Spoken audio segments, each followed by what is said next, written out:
Due to the release of the massive blockbuster Suicide Squad, we're paying tribute to the DC universe in this entire episode of Making the Movies.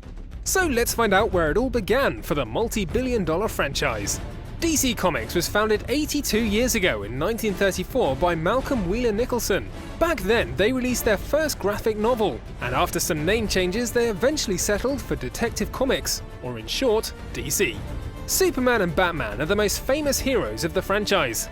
Supes first appeared in '38, while Gotham's Vigilante followed a year later. They haven't left ever since. You know, it's interesting. These characters have been around for a long, long time. They've endured through all kinds of different political and cultural environments in the world. So, I mean, one of the most interesting things is how they've just proven so adaptable. You know what I mean? It can be resonant in the 1950s and in the 1960s. My son watches the Adam West TV show Batman's on Apple TV, and it's like that was really appealing then. It was a big part of the culture then, in the same way that it's a part of the culture now, and it's radically different. So there's something at the core of this character that people find compelling. Yeah, my mom sewed me a Batman costume when I was a little kid. I remember specifically I had a mask and a cape, and I would run around in the kitchen and stuff. In the 1940s, DC started releasing serials about their characters. They're basically TV show episodes that had to be watched in cinemas as people didn't have TVs yet. In '51, their first full-length motion picture hit the silver screen, Superman and the Mole Men.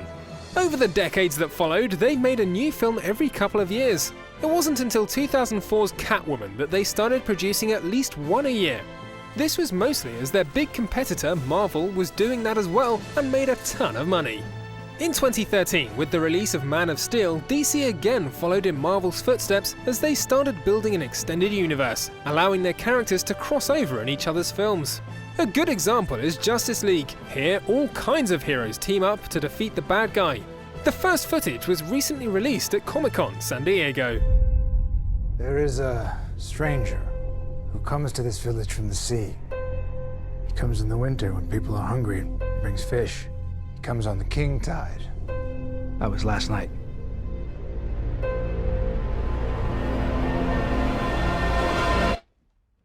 Tuck. I believe that an enemy is coming from far away. I'm looking for warriors. This stranger. Others like him. I'm building an alliance to defend us. It's very important that I see this man.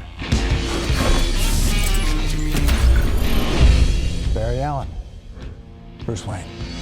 You said that like it explains why there's a total stranger sitting in the dark in my second favorite chair.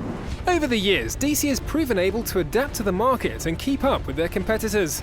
They've grown from a small company producing graphic novels to becoming a mammoth empire making motion pictures, games, toys, and comics. And as all recent movies set in their new extended universe are doing well at the box office, it looks like DC is only getting bigger and bigger.